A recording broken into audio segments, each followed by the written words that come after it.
பிஸ்மில்லாஹிர் ரஹ்மானிர் ரஹீம். அல்ஹம்துலில்லாஹி ரப்பில் ஆலமீன். வல் ஆகிபத்து லில் முத்தகீன். வஸ்ஸலாத்து வஸ்ஸலாமு அலா அஷ்ரஃபில் முர்சலீன் வ அலா ஆலிஹி வ ஸஹ்பிஹி அஜ்மஈன். அம்மா பஅத். கண்ணியத்துக்கும் மதிப்புக்கும் மரியாதைக்கும் உரிய அன்பின் இஸ்லாமிய சகோதர நண்பர்களே, பெரியவர்களே, தாய்மார்களே, சகோதரிகளே, ரமதானுடைய மாதத்தை மிகவும் கச்சிதமாக, அழகாக, முறையாக பயன்படுத்தி அல்லாஹுடைய பொருத்தத்தை வேண்டி அல்லாஹ் நம் அனைவரை தொற்றும் ஏற்றுக்கொள்ள வேண்டும், நிச்சயமாக ஏற்றுக்கொள்வான் என்ற எதிர்பார்ப்புடன் ரமதானை வழியனுப்பி வைத்துவிட்டு ஹஜ்ஜுடைய மாதத்தை வரவேற்று இருக்கின்றோம். ஹஜ்ஜுக்காக வேண்டியும் முன்னேற்பாடுகள் எல்லாம் செய்யப்பட்டு கொண்டிருக்கிறது. தனிப்பட்ட முறையிலும் உட்கட்ட நாட்டினுடைய உட்கட்ட அமைப்புகள் விடயத்திலும் வெளிநாட்டில் குறிப்பாக மக்கா, மதீனா போன்ற இடங்களில் அதற்கான ஏற்பாடுகளையும் செய்து கொண்டிருக்கிறார்கள். இந்த வருடம் ஹஜ் அல்லாஹுடைய அருளை கொண்டு எந்த ஒரு தடங்களும் இல்லாமல் முறையாக, அழகாக, பாதுகாப்பாக, மன அமைதியுடனும் அனைத்து வகையான வெற்றிகளுக்குரிய ஹஜ்ஜாகவும் இந்த வருட ஹஜ்ஜி இருக்க வேண்டும் என்று நாம் அனைவரும் அல்லாஹ்விடத்தில் பிரார்த்தனை செய்து கொள்ள கடமைப்பட்டிருக்கின்றோம். மத்திய கிழக்கு நாடுகளில் ஏற்பட்டிருக்கக்கூடிய இந்த அசாதாரண சூழ்நிலையில் பல நூறு சகோதரர்கள் உம்ராவுக்காக வேண்டி போய் வந்திருக்கிறார்கள், போய் கொண்டிருக்கிறார்கள், போக இருக்கிறார்கள். மிகவும் ஒரு நெருக்கடியான சூழல். இந்த நேரத்தில் நாம் அனைவரும் அல்லாஹ்விடத்தில் அவனுடைய பாதுகாப்பை மட்டும் வேண்டி நிற்க வேண்டும் என்பது போல சுயமாக தன்னை பாதுகாத்து கொள்வதற்கான ஏற்பாடுகளையும் நாங்கள் செய்து கொள்ள வேண்டும். இப்படிப்பட்ட வழி, ஹஜ்ஜுக்காக வேண்டி போகக்கூடிய பாதை ஒரு பாதுகாப்பான அல்லது ஒரு சேஃப்டியான, ஒரு பாதுகாப்பான சூழலில் இல்லை. கடல் மார்க்கமாக பயணம் செய்யும் பொழுது கடல் கொந்தளிப்பு கூடுதலாக இருந்தால் என்ன செய்ய வேண்டும்? ஹஜ்ஜை பிற்படுத்தலாமா, உம்ராவை பிற்படுத்தலாமா, எஹ்ராம் கட்டிக்கொண்டு போனவர்கள் திரும்பி வரலாமா என்று சொல்லக்கூடிய சட்டங்கள் எல்லாம் இருக்கிறது ஃபிக்ஹுடைய கிதாபுகளில். அனைவரிடத்திலும் மிக அன்பாக வேண்டிக் கொள்கிறேன், இந்த பயணத்தை மேற்கொள்வதற்கு முன்னால் உலமாக்களை அணுகி நாடி இந்த சந்தர்ப்பத்தில் நாங்கள் என்ன செய்ய வேண்டும்? உயிரை பணயம் வைத்துக்கொண்டு அல்லது ஒரு அச்சமான நிலையில், பயந்த நிலையில், என்ன நடக்குமோ தெரியாது என்ற ஒரு எதையுமே நம்பி சொல்ல முடியாத ஒரு சந்தர்ப்பத்தில் நாங்கள் இப்படி ஒரு கடமையை நிறைவேற்றுவதனுடைய இஸ்லாமிய கண்ணோட்டம் என்ன என்பதை ஒரு கணம் உலமாக்களை நாடி அணுகி அவர்களிடத்தில் அதற்கு தேவையான ஃபத்வாக்களை கேட்டுக்கொள்வது, வழிகாட்டல்களை கேட்டுக்கொள்வது மிக பொருத்தமானதாக இருக்கும் என்று அபிப்பிராயப்படுகின்றது. இது சம்பந்தமாக உலமா சபையும் ஒரு வழிகாட்டலை சமூகத்துக்கு, நாட்டுக்கு இப்படியான நிலைமைகளில் பதட்டமான, பாதுகாப்பற்ற சூழலில் ஹஜ்ஜுடைய, உம்ராவுடைய, அதுவும் சுன்னத்தான உம்ராக்களை செய்வதனுடைய நிலைப்பாடு என்ன என்பது தெளிவுபடுத்தப்பட்டால் மிக பிரயோசனமாக இருக்கும் என்பது அடியேனின் ஒரு தாழ்மையான கருத்து. எனவே இவைகளை எல்லாம் கருத்தில் கொண்டவனாக மீண்டும் ஒரு முறை அல்லாஹ்விடத்தில் வேண்டிக் கொள்வோம். நாட்டுக்கும் அகிலத்துக்கும் அமைதி, ஆரோக்கியம், ஆஃபியத்தான, பாதுகாப்பான ஒரு சூழல் ஏற்பட வேண்டும். மனித உயிர்கள் பாதுகாக்கப்பட வேண்டும். நாடுகள் பாதுகாக்கப்பட வேண்டும். உடைமைகள் பாதுகாக்கப்பட வேண்டும். இறையாண்மைகள் பாதுகாக்கப்பட வேண்டும் என்று சொல்லக்கூடிய பிரார்த்தனையுடன் வகுப்பை ஆரம்பிக்கலாம் என்று நினைக்கிறேன். அன்புக்குரிய நண்பர்களே, சகோதரர்களே, பெரியவர்களே, ரமதானுடைய மாதத்தை முடித்து கொண்டதுமே ஷவ்வாலுடைய மாதத்தில் 6 நோன்புகள் சுன்னத்தாக்கப்பட்டிருக்கிறது. எங்களுக்கு தெரியும். அநேகமான சகோதரர்கள் இன்று 5வது நோன்பு வைத்திருப்பீர்கள். நாளைய தினம் வெள்ளிக்கிழமை 6வது நோன்பு, அதனுடன் ஷவ்வாலுடைய 6 நோன்புகளையும் பிடித்து 36 நோன்பு பிடித்தவர்களாக அந்த சகோதரர்கள் கருதப்படுவார்கள். 36 நோன்பு என்பது 360 நாட்களில் 10ல் 1 மாறிவிடுகிறது. நாங்கள் 10ல் 1 செய்யும் பொழுது அல்லாஹ் சுப்ஹானஹு தஆலா அதை 10 மடங்காக ஆக்கி எங்களுக்கு நன்மைகள் தருகிறான் என்பதையும் நாங்கள் படித்திருக்கின்றோம், விளங்கி வைத்திருக்கின்றோம். வருடம் முழுக்க நோன்பு நோற்ற நன்மைக்குரியவர்களாக மாறிவிடுவீர்கள். யாருக்கெல்லாம் அந்த நோன்பை ஷவ்வாலுடைய ஆரம்ப பகுதியில் பிடிப்பதற்கு கிடைக்கவில்லையோ அவர்களுக்கு ஷவ்வாலுடைய மாதம் முழுக்க காத்திருக்கிறது. ஷவ்வாலுடைய மாதம் முடியும் வரைக்கும் அந்த நோன்பை நோட்கலாம், பிடிக்கலாம். அல்ஹம்துலில்லாஹ், காலம் எஞ்சி இருக்கிறது. எனவே இந்த நோன்பை பிடித்துக் கொள்வதற்கு அல்லாஹ் சுப்ஹானஹு தஆலா எனக்கும் உங்களுக்கும் துணை புரிய வேண்டும். இந்த தருணத்தில் சுன்னத்தான நோன்புகளை பிடிப்பதற்கு 3 வகையான நேர சூசிகள், கலண்டர்கள் எங்களுக்கு தரப்பட்டிருக்கிறது. ஏதாவது ஒன்றுக்குள்ளே நாங்கள் வந்துவிட்டால் மிகவும் நல்லதாக இருக்கும். ஃபர்தான நோன்பு போக சுன்னத்தான நோன்புகளை பிடிப்பதற்கு 3 வகையான கலண்டர் இருக்கிறது. ஒரு கலண்டர் என்னவென்று சொன்னால் வருட கலண்டர். வருடத்தில் சுன்னத்தான சில நோன்புகள் இருக்கிறது. ஷவ்வாலுடைய 6 நோன்பு என்பது போல, அரஃபாவுடைய நோன்பு, அதாவது தில்ஹிஜ்ஜா மாதத்தினுடைய 9வது நாள் நோன்பு பிடிப்பது, யோமுத் தர்வியா 8வது நாள் நோன்பு நோட்பது, இது சுன்னத்தான வரவேற்கத்தக்க நோன்பு, சுன்னத்தான நோன்புகள். அரஃபாவுடைய நாள் நோன்பு நோட்பதினால் வரக்கூடிய நன்மைகளை பற்றியெல்லாம் நாங்கள் படித்திருக்கின்றோம். அதற்கு பிறகு முஹர்ரமுடைய மாதத்தில் 2 நோன்புகள், 9வது நாள் 10வது நாள் பிடிக்கக்கூடிய நோன்புகள். அது ஒரு ஆனுவல் கலண்டரில் ஸல்லல்லாஹு அலைஹி வஸல்லம் அவர்கள் சொல்லித்தந்த நோன்பு. இன்னும் ஒரு கலண்டர் இருக்கிறது, மாத கலண்டர். மாதத்தில் ஒரு கலண்டர் இருக்கிறது, 30 நாள் மாதம். அதில் ஐயாமுல் பீல், வெள்ளை நாட்கள் என்று சொல்லி பிறை 13, பிறை 14, பிறை 15, இந்த 3 நாட்கள் நோன்பு நோட்பது ஒரு சுன்னத்தான கர்மம். இதுவும் ஹதீஸில் வரவேற்கப்பட்டிருக்கிறது. குறிப்பாக வாலிபர்களுக்கு இந்த நோன்பு வரவேற்கப்பட்டிருக்கிறது. சுப்ஹானல்லாஹ். அன்புக்குரியவர்களே, சகோதரர்களே, மாதம் ஒரு 3 நோன்பு பிடிப்பதினூடாக அல்ஹம்துலில்லாஹ் வருடத்தில் ஒரு 33 நோன்பு நோட்க முடியும், அல்லது 32 நோன்பு. ஏனென்றால் தில்ஹிஜ்ஜா மாதத்தில் பிறை 13 நோன்பு நோட்பது ஹராமாக்கப்பட்ட நாள். பிறை 13 இல்லாமல் பிற 14, 15 பிடித்து கொண்டு விட்டு 16 பிடிக்கலாம். அப்படி செய்து கொள்ள முடியும். அப்படி பிடித்தால் எங்களுக்கு ஒரு 33 நாட்கள் நாங்கள் நோன்பு நோட்டிருக்கின்றோம், சுன்னத்தான நோன்புகள்.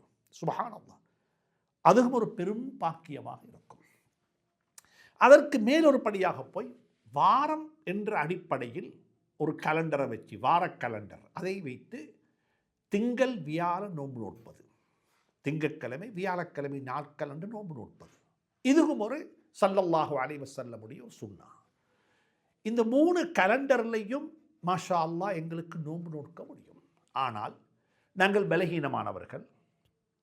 ஏதாவது ஒரு கலண்டர் உள்ளுக்கு எங்களுடைய வாழ்க்கையை நாங்கள் ஃபிக்ஸ் பண்ணி கொண்டு விட்டால், இணைத்து கொண்டு விட்டால், சேர்த்து கொண்டு விட்டால் அது மிகவும் நல்லதாக இருக்கும். நடுநிலை என்று சொல்லும் பொழுது மாத கலண்டரை எடுத்துக்கொண்டு பிறை 13, பிறை 14, பிறை 15 பிடிக்க முடியும். இல்லை, எனக்கு நல்ல ஆசை இருக்கிறது, தெம்பு இருக்கிறது, எனக்கு முடியும், கிழமையில் 2 நாள் நோன்பு நோக்க முடியும். இல்லை, மாதமும் கஷ்டமாக இருக்கிறது, கிழமையும் கஷ்டமாக இருக்கிறது, வருடத்தில் இருக்கக்கூடிய சில நோன்புகளையாவது பிடித்துக் கொள்வோமே. ஷவ்வாலுடைய 6 நோன்பு ஹதீஸுகளில் நேரடியாக வந்திருக்கிறது. தில்ஹிஜ்ஜா மாதத்தினுடைய நோன்பு, அரஃபாவுடைய நாள், பிறை 9, பிறை 8 அந்த நாட்களில் நோன்பு நோட்பது. அதே போன்று இன்னும் ஒரு நாள் இருக்கிறது, சுப்ஹானல்லாஹ், அடுத்த நாள் முஹர்ரம் மாதத்தினுடைய பிறை 9, பிறை 10, இப்படியாக இந்த நோன்புகளை பிடித்து கொள்ள முடியும். எனவே அன்புக்குரிய நண்பர்களே, சகோதரர்களே, மீண்டும் ஒருமுறை ஞாபகப்படுத்திக் கொள்கின்றேன். சில சகோதரர்களுக்கு நோய்வாய்ப்பட்டிருந்ததின் காரணமாக, பிரயாணத்தின் காரணமாக, அல்லது பெண்களை பொறுத்தவரையில் அவர்களுக்கு ஏற்படக்கூடிய மாதவிடாய் காரணமாக நோன்புகள் கலாவாக இருக்கலாம். கலாவான நோன்புகளை பிற்படுத்தாமல் அவைகளை முற்படுத்தி விடுவது மிகவும் நல்லது. ஏனென்றால் அல் ஹைரு லா யுஅக்கர், நல்ல கர்மங்கள் பிற்படுத்தப்படக்கூடாது. நாளைக்கு என்ன நடக்கும் என்று தெரியாது. உலமாக்கள் அதை பற்றி எழுதியிருக்கிறார்கள். நோன்பு பிடிப்பதற்கு வசதியாக, ஆரோக்கியமாக, எல்லாம் சாதகமாக இருந்தும் கலாவான நோன்பை பிடிக்காமல் ஒருவர் மௌத்தாகிவிட்டால் அவருடைய நிலைமை என்ன என்பதையும் விளங்கிக் கொள்ள வேண்டும். இது ஃபிக்ஹுடைய கிதாபுகளில் மிக அழகாக எழுதப்பட்டிருக்கக்கூடிய சில விடயங்கள் இவைகள். ஏனென்றால் இவைகள் படிக்கப்பட வேண்டும்.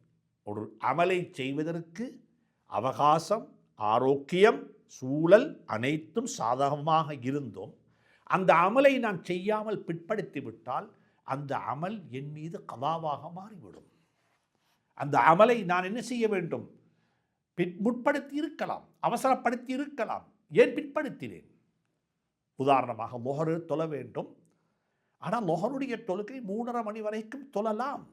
அசருக்கு அசான் சொல்லப்படுகிற வரைக்கும் தொழலாம், பிற்படுத்தலாம். ஆனால் 12:20க்கோ 12:30க்கோ அசான் சொல்லப்பட்ட சந்தர்ப்பத்தில் தொழுவதற்கு வசதி வாய்ப்பு இருந்தது, நேரம் இருந்தது, சூழல் சாதகமாக இருந்தது, பிரயாணியாக இருக்க இல்லை, நோய்வாய்ப்பட்டிருக்கல்ல, உது செய்வதற்கு எல்லா ஏற்பாடும் இருந்தது. மாஷா அல்லாஹ் தொழுது இருக்கலாம். ஆனால் தொலை இல்லை, தொழுகையை பிற்படுத்தினார். 3 மணிக்கு மௌத்து வந்துட்டது. இப்பொழுது தப்பிப்போன தொழுகைக்கு என்ன சொல்லுவது? உலமாக்கள், ஃபுகஹாக்கள் இதை பற்றி எழுதி வைத்திருக்கிறார்கள். எனவே அல் ஹைரு லா யுஅக்கர், ஒரு வருடம் இருக்குதானே நோன்பை கலா செய்து கொள்வதற்கு என்று சொல்லி யாரும் பிற்படுத்த வேண்டாம். எவ்வளவு அவசரமாக கடனை முடித்து விட முடியுமோ அந்த கடனை முடித்து விடுங்கள். ஏனென்றால் நாங்கள் படித்திருக்கின்றோம், எல்லா கர்மங்களையும் அமைதியாக, தாமதம், நிதானமாக, அவசரப்படாமல் மெதுவாக செய்ய வேண்டும். என்றால் அவசரம் என்பது ஷைத்தானுடைய புத்தி. சிந்திக்காமல் பேசுவான், சிந்திக்காமல் செய்வான். பின் விளைவுகளை பற்றி எந்த வகையான ஒரு கண்ணோட்டமும் இல்லாமல் அதை செய்து ஆனால் ஸல்லல்லாஹு அலைஹி வஸல்லம் இப்படி சொன்னார்கள், எதிலையுமே அவசரம் கூடாது. ஆனால் சில விஷயங்களில் அவசரம் இருக்க வேண்டும். அதில் ஒரு ஹதீஸில் 3 விடயம் என்று வந்திருக்கிறது. இன்னும் சில உலமாக்கள் அதை 5ஆக எழுதியிருக்கிறார்கள். தொழுகைக்கு நேரம் வந்துவிட்டால் அவசரமாக தொழ வேண்டும். அஸ்ஸலாத்து லி வக்திஹா, அஸ்ஸலாத்து லி அவ்வலி வக்திஹா, ஆரம்ப வக்திலேயே தொழுது கொள்ள வேண்டும். ஒரு ஜனாசா விழுந்து விட்டால், மூத்தாகிவிட்டால் அந்த ஜனாசாவை எவ்வளவு அவசரமாக அடக்க முடியுமோ அவ்வளவு அவசரமாக அதை அடக்கிவிட வேண்டும். மாஷா அல்லாஹ், அந்த விடயத்தில் நாங்கள் ரொம்ப கண்ணும் கருத்துமாக செயல்படுவோம். ஜனாசா ஒன்று விழுந்து விட்டால் அதை அடக்கம் செய்வதில் ஃபர்து கிஃபாயா என்ற தோரணையில் அதை செய்து முடிப்பதில் மாஷா அல்லாஹ் நாங்கள் முன்னோடிகள். அல்ஹம்துலில்லாஹ், பொருந்திக் கொள்வானாக. 3வது, திருமணத்துக்கான ஒப்புதல், ஏற்பாடுகள், சம்மதம் நடந்துவிட்டதா அதை செய்து முடித்து விடுங்கள். பிற்படுத்த வேண்டாம். அதற்காக வேண்டி காலம் எடுக்க வேண்டும், நேரம் எடுக்க வேண்டும், அவர் வர வேண்டும், இவர் வர வேண்டும் என்று சொல்லி பிற்படுத்த வேண்டிய அவசியம் இல்லை. அதை அவசரமாக செய்து முடித்து விடுங்கள். அதே போலத்தான் இன்னும் ஒன்று சொல்லுவார்கள் உலமாக்கள், வீட்டுக்கு ஒரு விருந்தாளி வந்து விட்டால் எவ்வளவு அவசரமாக அவரை கவனிக்க முடியுமோ அவ்வளவு அவசரமாக அவரை கவனித்துக் கொள்ளுங்கள். ஏனென்றால் அவர் வெட்கப்படுவார். அவருக்கு சில தாகம், பசி, அவருக்கு ஓய்வெடுப்பதற்கு ஏதோ அவர் சில அசௌகரியங்களுடன் பிரயாணம் செய்து வாகனித்து வந்திருக்கிறார். வந்தவரத்திலேயே சாப்பாட்டை கொண்டு வாருங்கள், தண்ணீரை கொண்டு வாருங்கள் என்று சொல்வதற்கு வெட்கப்படுவார், கூச்சப்படுவார். அவரை அவமதிக்கக்கூடாது, அவருடைய உணர்வை மதிக்க வேண்டும். அதை பற்றி சூரத்து ஸாரியாத்தில் அல்லாஹ் சுப்ஹானஹு தஆலா ஹல் அதாக ஹதீஸு லைஃப் இப்ராஹிம், ஹதரத் இப்ராஹிம் அலைஹிஸ்ஸலாத்து வஸ்ஸலாமுடைய வீட்டுக்கு வந்த விருந்தாளிகளுடைய நிகழ்வுகள் உங்களுக்கு தெரியுமா? அவர்கள் எப்படி நடந்து கொண்டார்கள்? விருந்தாளிகள் எப்படி உரையாடினார்கள்? விருந்தாளிகளுக்கு உணவு கொண்டு வருவதற்காக வேண்டி இப்ராஹிம் அலைஹிஸ்ஸலாம் விருந்தாளிகளுடன் உரையாடி கொண்டே இருந்துவிட்டு போனார்கள். எப்படி போனார்கள்? அல்லாஹ் ஃபராக இல அஹ்லிஹி, அப்படி சொல்றான். தெரியாமல் போனார்கள். அந்த இடத்தை விட்டும் மிகவும் மெதுவாக, அதாவது ஒரு வகையான நகர்வாக நகர்ந்து போய்விட்டார். அவருக்கு தெரியாமல் போனாங்க. சொல்லிட்டு போகல, இனி இங்கே நான் சாப்பாடு எடுத்துக்கொண்டு வாரேன், ஏதாவது குடிக்க எடுத்துக்கொண்டு வாரேன், உங்களை டயர்டை நீங்கள் மாய்ச்சல் பட்டு வந்திருக்கிறீங்க, அதனால் ஏதாவது தின்னத்தரோரம் என்று சொல்லிட்டு போகாமல் அந்த இடத்தை விட்டு எப்படி நகன்று போனார்கள் என்பதையும் குர்ஆன் பேசியிருக்கிறது. என்றால் விருந்தோம்பலிலும் ஒரு மனிதனுடைய சுய மரியாதை பாதுகாக்கப்பட வேண்டும், உணர்வுகள் பாதுகாக்கப்பட வேண்டும். சும்மா உதாரணமாக சொல்லுங்களேன், நாங்கள் ஒரு வீட்டுக்கு போயிருக்கிறோம், அந்த வீட்டில் உள்ளவங்க சொன்னாங்க, என்ன இனிங்க நான் போய் சாப்பாடு வாங்கி கொண்டு வரேன், இனிங்க நான் உங்களுக்கு அவசரமாக ஒரு சாப்பாடு ஏற்பாடு செய்கிறேன் என்று சொல்லி அப்படி சொன்னால் அது ஒரு அசௌகரியமாக இருக்கும். சில உணர்வுகளுக்கு சில கட்டங்களில் நான் இவரை கஷ்டப்படுத்தி விட்டேனா, நான் இவரை சிரமப்படுத்தி விட்டேனா என்று சொல்லி விருந்தாளி அவரே சில அசௌகரியங்களுக்கு தள்ளப்படுவார். எனவே தான் குர்ஆன் சூரத்து ஸாரியாத்தில் அல்லாஹ் சுப்ஹானஹு தஆலா ஹஜ்ரத் இப்ராஹிம் அலைஹிஸ்ஸலாத்து வஸ்ஸலாம் அவர்கள் அவருடைய வீட்டுக்கு விருந்தாளிகள் வந்த சந்தர்ப்பத்தில் எப்படி நடந்து கொண்டார்கள் என்பதை பற்றி அல்லாஹ் சுப்ஹானஹு தஆலா சூரத்து ஸாரியாத்தில் மிகவும் அழகாக சொல்லுகின்றான். ஹல் அதாக ஹதீஸு ضيف இப்ராஹிம் அல் முக்ரமீன் இத்தகலு அலைஹி ஃபகாலு சலாமா قال سلام قوم منكر فراغ إلى أهله. ஹஜ்ரத் இப்ராஹிம் அலைஹிஸ்ஸலாத்து வஸ்ஸலாம் அவர்கள் தன்னுடைய குடும்பத்தின் பக்கமாக எப்படி அவர்கள் போனார்கள் என்பதை பற்றி அல்லாஹ் சுப்ஹானஹு தஆலா மிகவும் சூசகமாக இங்கே சொல்லி காட்டுகின்றான்.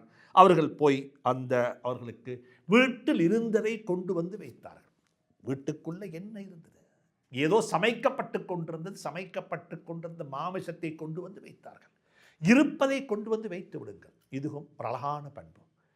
5வது ஒன்றுதான் கடன் நிறைவேற்றப்பட வேண்டும். நாங்கள் ஆரம்பத்தில் படித்திருக்கின்றோம், கடன் என்பது வாங்கும் பொழுதே எப்போ திருப்பி கொடுப்பேன் என்பது சொல்லப்பட வேண்டும். இதா ததாயன்தும் பிதைனின் இலா அஜலின் முஸம்மா, எப்போ இது திருப்பி தரப்படும் என்பது நிச்சயப்படுத்தப்பட வேண்டும். கடனை வாங்கும் பொழுதே, கடனை கொடுக்கும் பொழுதே எப்போ வாப்பா திருப்பி தருவீங்க, என்ன டேட், எத்தனை மணிக்கு, என்ன இடத்துல, சுப்ஹானல்லாஹ், இதெல்லாம் குறிப்பிடப்பட வேண்டும். எனக்கும் உங்களுக்கும் ஏதாவது ஒரு பேச்சுவார்த்தையா, எனக்கும் உங்களுக்கும் எழுத்தா, எனக்கும் உங்களுக்கும் ஏதும் இதை பற்றி இதில் என்ன தெளிவு தேவை? எனக்கிட்ட இருந்தா என்ன, அவங்கள்ட்ட இருந்தா என்னன்னு சொல்லித்தான் கடன் கொடுப்பாங்க. அப்படி கொடுத்த எந்த ஒரு கடனும் ஆரோக்கியமான நிலையில் முடிந்த வரலாறு கிடையாது. கடைசியாக என்ன சொல்லுவாங்கன்னா, நான் இப்படி செய்வான் என்று நாங்கள் நம்பவே இல்லை. நீங்கள் நம்ப வானமன்றத்துக்குத்தானே குர்ஆன் சொல்லிச்சுது எழுத சொல்லி, நீங்கள் நம்ப வானமன்றத்துக்குத்தானே குர்ஆன் சொல்லிச்சுது பிணை வைத்துக் கொள்ளுங்கள், நீங்கள் நம்ப வானமன்றத்துக்குத்தானே குர்ஆன் சொல்லிச்சுது ஷாஹித் சாட்சிகளை வைத்துக் கொள்ளுங்கள், ஃபரிஹானும் மக்பூதா, குர்ஆனில் வரக்கூடிய நீளமான ஆயத்து அந்த ஆயத்துத்தான். ஒரு ஃபைனான்சியல் டிரான்சாக்ஷன், ஒரு நிதியியல் டீலிங் கொண்டு செய்யும் பொழுது எப்படி நாங்கள் நடந்து கொள்ள வேண்டும், யாரையும் நம்ப வேண்டிய அவசியம் இல்லை. மனிதன் கெட்டவன் அல்ல, மனிதனை சூழலும் சந்தர்ப்பமும் கெட்டவனாக மாற்றிவிடும். கடன் வாங்கும் பொழுது திருப்பி கொடுப்பேன், நல்ல ஆரோக்கியமான நிலையில் இருக்கிறது நாடு, அல்ஹம்துலில்லாஹ், வியாபாரம் தொழில் வர்த்தகம் நடந்து கொண்டிருக்கிறது, அதில் எந்த பிரச்சனையும் இல்லை என்று நினைச்சுத்தான் லோன் எடுத்திருப்பார், கடன் வாங்கி இருப்பார். ஆனால் நடந்தது அப்படி அல்ல. நாட்டினுடைய நிலைமை தலைகீழாக மாறிவிட்டது, பொருளாதார நெருக்கடி வந்து விட்டது, எங்கேயோ நடக்கிற யுத்தத்தின் காரணமாக பெரிய ஒரு பாதிப்புக்கு நாங்கள் தள்ளப்பட்டிருக்கின்றோம். அப்படிப்பட்ட ஒரு நிலை ஏற்பட்டிருக்கும் என்றால் என்ன செய்ய வேண்டும்? ஃபனظிரத்துன் இலா மைஸரா, எதிர்பாராத ஒரு நெருக்கடி வந்துவிட்டால் கொஞ்சம் அவகாசம் கொடுங்கள், அவருக்கு ஒரு லேசி வரும் வரைக்கும், அவருக்கு ஒரு அவகாசம் கிடைக்கும் வரைக்கும் என்று குர்ஆன் சொல்லுகிறது. எனவே கடனை திருப்பி கொடுக்கணும், கடனை பற்றி உள்ள விடயங்கள் தனியாக பேச வேண்டும், தனியாக பேச வேண்டும். நான் ரமலானுடைய காலத்தில் நடந்த இதே வகுப்பில் ஒரு கதை சொன்னேன். இன்றைக்கு இருக்கிற சமூகம் எப்படிப்பட்ட சமூகம் என்றால், மாஷா அல்லாஹ், தீனுடைய வெளித்தோட்டம், தீனுடைய வெளிநடை, தீன வணக்க வழிபாடுகளில் முன்னோடிகளாக இருக்கக்கூடியவர்களுடைய கொடுக்கல் வாங்கல் எப்படி இருக்கிறது? யாரும் கோபித்துக் கொள்ள வேண்டாம், யாரும் கோபித்துக் கொள்ள வேண்டாம். ஏனென்றால் வெள்ளை துணியில கருப்பு பட்டாத்தான் நல்லக விளங்கும். இபாதாத்திலையும் வணக்க வழிபாடுகளிலேயும் முன்னோடிகளாக இருக்கக்கூடியவர்கள் செய்யக்கூடிய தவறுகள் தான் சமூகத்தில் நல்லக விளங்கும். கோடிக்கணக்கான லட்சக்கணக்கான பில்லியன் கணக்கான ரூபாக்களுக்கு தொப்பியை போட்டுட்டு ஏமாற்றி விட்டு போனவர்களை பற்றி மக்கள் பேச மாட்டார்கள். ஏனென்றால் அது கருப்பு, உடுத்திருக்கிற ஆடை கருப்பு, கருப்பு பட்டதை பற்றி யாரும் பேசிக்கொள்ள மாட்டார்கள். அவர் அப்படிப்பட்டவர் தான், அவர் அப்படி செய்வார் என்று நாங்கள் ஏற்கனவே நம்பித்தான் இருந்தோம். எனவே அதை பற்றி யாரும் அலட்டிக்கொள்ள மாட்டார்கள். நல்லவர்கள் என்று சொல்லி, வணக்க வழிபாடுகளில் முன்னோடிகள் என்று சொல்லி, இவர்கள் இப்படி செய்ய மாட்டார்கள் என்று நாங்கள் எங்களை விடும் அவர்களை நம்பி ஏமாந்தவர்களுக்கு எப்படி இருக்கும்? அதனால தான் குறிப்பாக சொல்லுவார்கள், இப்படிப்பட்டவர்களை பற்றி கூடுதலாக பேசுவார்கள். அதனால் நினைத்துக் கொள்ள வேண்டாம், அப்படிப்பட்டவர்கள் மட்டும்தான் தவறு செய்கிறாங்க என்று யாரும் நினைக்க வேண்டாம். நாங்கள் சொல்லுகின்றோம், மிக இறக்கமாக சொல்லுகின்றோம், கடன் என்பது தனியாக பேசப்பட்டிருக்கிறது, இன்னும் பேசப்பட வேண்டும். கடனாளியாக நாங்கள் மௌத்தாகிவிடக்கூடாது. கடனாளியாக நாங்கள் மௌத்தாகிவிடக்கூடாது. கடனாளிகளுடைய ஜனாசாவை ஸல்லல்லாஹு அலைஹி வஸல்லம் தொழுவிப்பதற்கு மறுத்து விட்டார்கள். தொழுவிக்க மாட்டேன் என்று சொன்னார்கள். உங்களுடைய ஜனாசாவை நீங்கள் தொழுவித்துக் கொள்ளுங்கள் என்று சொன்னார்கள். போர் முனையில் போய் உயிர் தியாகம் செய்து இரத்தத்தை சிந்தினவனுடைய ஜனாசாவுக்கு கூட சொன்னார்கள், அவனுடைய உயிர் மேலே போக மாட்டாது, அவனுடைய கடன் அதை நிறுத்திவிடும், மேலே போக மாட்டாது, கடன் தடையாகிவிடும். அல்லாஹ் என்னையும் உங்களையும் அப்படிப்பட்ட நிலைகளை விட்டும் பாதுகாப்பானாக. நான் விளையாட்டுக்கு சொல்லவில்லை, பரிகாசமாக சொல்லவில்லை, யதார்த்தமாக சொல்லுகின்றேன். கடன் வாங்கினவர்கள் எல்லாம் எப்படி இருக்கிறாங்க? அவர்களுடைய வீடு வாசல், அவர்களுடைய வாழ்க்கை நடவடிக்கைகள் எப்படி இருக்கிறது? கடன் கொடுத்தவன் எப்படி இருக்கிறான்? கடன் வாங்கினவர்கள் காபத்துல்லாவை சுத்துகிறார்கள். கடன் கொடுத்தவன் அவனுடைய கடையை போய் சுத்துகின்றான். ஹாஜியாரங்க உம்ராவுக்கு போய்த்தாரு. அப்படியா? இன்றைக்கு வர சொன்னாரே, அது எனக்கு தெரியாது. பேசினா நான் வந்துட்டு போனேன்னு சொல்லுங்க. அடுத்த நாள் போனார். ஹாஜியார் பேசினாரா? இல்லை, பேசல. பேசினா வருவ சொல்லுங்க. அவர் அங்கே காபத்துல்லாவை சுத்துறாரு, இவர் இங்கே கடையை சுத்துறாரு. என்ன அர்த்தம்? என்ன அர்த்தம்? இப்படிப்பட்ட உம்ராக்களையும் இப்படிப்பட்ட ஹஜ்ஜையும் விட்டு அல்லாஹ் தேவையற்றவன். ஒமன் கஃபர ஃபஇன்னல்லாஹ கனியுன். அல்லாஹ் அப்படித்தான் சொல்லுகிறான். வலில்லாஹி அலன்னாஸி ஹிஜ்ஜுல் பைத். அல்லாஹ் சுப்ஹானஹு வ தஆலா அதை சொல்லிவிட்டு சொல்லுகிறான், ஒமன் கஃபர, யார் நிராகரிக்கிறார்களோ. அங்கே நிராகரிக்கிறது ஹஜ்ஜு மட்டுமல்ல நிராகரிக்கப்பட்டது. மன் இஸ்ததாஅ இலைஹி சபீலா, ஹஜ்ஜிக்கு போவதற்குரிய வசதி வாய்ப்புகள், ஆரோக்கியம், ஃபைனான்சியல் நிதி அனைத்தும் ஆரோக்கியமாக இருக்க வேண்டும். அவர்களுக்குத்தான் ஹஜ்ஜி கடமை. இன்னமொத்தொண்ட பணத்தை எடுத்து கொண்டு போய் ஹஜ்ஜி செய்வதல்ல, இன்னமொத்தொண்ட பணத்தால் உம்ரா செய்வதல்ல. வசதி இருக்கிறது, அல்ஹம்துலில்லாஹ், செல்வம் இருக்கிறது, அப்படிப்பட்டவர்களுக்குத்தான் ஹஜ்ஜி கடமை, அப்படிப்பட்டவர்களுக்குத்தான் உம்ரா கடமை. அல்லாஹ் சொல்லுகிறான், அப்படி ஒன்றும் இல்லாம வசூல் பண்ணிக்கொண்டு ரோல் அடிச்சுக்கொண்டு இன்னமொத்தர்கிட்ட பொல்ல போட்டுட்டு இன்னமொத்தரை ஏமாத்திட்டு நீங்க இங்க வந்து துவா கேட்கவா? அப்படி துவா இல்லை. வமன் கஃபர ஃபஇன்னல்லாஹ கனியுன். நான் நினைக்கிறேன் கனியுன் ஹமீத். அல்லாஹ் அப்படித்தான் முடிக்கிறான் சொல்லி. அல்லாஹ் புகழுக்குரியவன். நீங்க அங்க போய்த்து லப்பைக் அல்லாஹும்ம லப்பைக் லா ஷரீக லக லப்பைக் என்று நீங்க அல்லாஹ்வை புகழ தேவையில்லை. அல்லாஹ் ஏற்கனவே புகழுக்குரியவன் தானே. இதை விட்டு அல்லாஹ் தேவையற்றவனாக இருக்கிறானே. எனவே அன்புக்குரிய நண்பர்களே, சகோதரர்களே, இந்த 5 விடயத்தை படித்துக் கொள்ளுங்கள். தொழுகை அதற்குரிய நேரம் வந்துவிட்டால், ஜனாசா மௌத்தாகிவிட்டால் நல்லடக்கம் செய்வதில் அவசரப்படுவோம். அதே அவசரப்படுவோம் என்பதற்காக வேண்டி நாட்டு சட்டம் ஒன்று இருக்கிறது, லீகல் ப்ராசஸ் ஒன்று இருக்கிறது. ஒருத்தர் மௌத்தானா என்ன செய்ய வேண்டும்? வீட்டில் மௌத்தானாலும் சரி, வைத்தியசாலையில் மௌத்தானாலும் சரி, ஆக்சிடென்ட்ல மௌத்தானாலும் சரி, ஒவ்வொன்றுக்கும் என்ன இருக்குது? ஒரு ப்ரொசஸ் ஒன்று இருக்குது. அந்த ப்ரொசீஜர் கட்டாயம் ஃபாலோ பண்ணப்பட வேண்டும், பேணப்பட வேண்டும். அவசரம் அடக்க வேண்டும் என்பதற்காக வேண்டி போஸ்ட்மார்ட்டம் செய்ய வேண்டிய ஜனாசா போஸ்ட்மார்ட்டம் செய்துதான் ஆக வேண்டும். ஆனால் என்ன செய்யலாம்? கொஞ்சம் அவசரப்படுத்துங்கன்னு சொல்லலாம். நாங்கள் அவசரமாக அடக்க வேண்டும், அவசரப்படுத்துங்கன்னு சொல்லலாம். போஸ்ட்மார்ட்டம் பண்ண வேண்டும் என்று சொல்லப்பட்ட ஜனாசாக்கள் போஸ்ட்மார்ட்டம் பண்ணப்பட்டுத்தான் ஆக வேண்டும். ஏனென்றால் அப்படி செய்யாமல் அடக்கினால் மீண்டும் ஒரு கட்டத்தில் ஜனாசாவை தோண்டி எடுக்க வேண்டி வரும். இவைகள் நாட்டில் நடந்து கொண்டிருக்கிறது ஆங்காங்கே. எனவே ஜனாசா அடக்கம் செய்யப்படுவது, தொழுகைக்குரிய நேரம் வந்து விட்டால், திருமணம் என்பது நிச்சயப்படுத்தப்பட்டு விட்டால், கடனை கொடுப்பதற்குரிய கையில் பணம் இருக்குது, நேரம் வரையில்லை, இன்னும் 2 மாதம் இருக்குது, 3 மாதம் இருக்குது, ஆனால் கையில் பணம் இருக்குது, கொடுத்து முடிச்சிடுவோமே. வீட்டுக்கு விருந்தாளி வந்தால் அல்லாஹ் சுப்ஹானஹு தஆலா என்னையும் உங்களையும் பொருந்திக் கொள்வானாக. ரமலானை ஆரோக்கியமான நிலையில், ஆஃபியத்தான நிலையில் அனுபவிப்பதற்கு அல்லாஹ் கிடைத்தது போன்று தந்து எங்களை கண்ணியப்படுத்தியது போன்று அதை அங்கீகரித்து ஏற்றுக்கொண்டு அதற்கு பிறகு நல்லவர்களாக வாழ்ந்து ரமதானுடைய கபூலியத்தை பெற்ற கூட்டத்தில் என்னையும் உங்களையும் ஆக்கி வைப்பானாக. வஸ்ஸலாமு அலைக்கும் வரஹ்மத்துல்லாஹி வபரகாத்துஹு.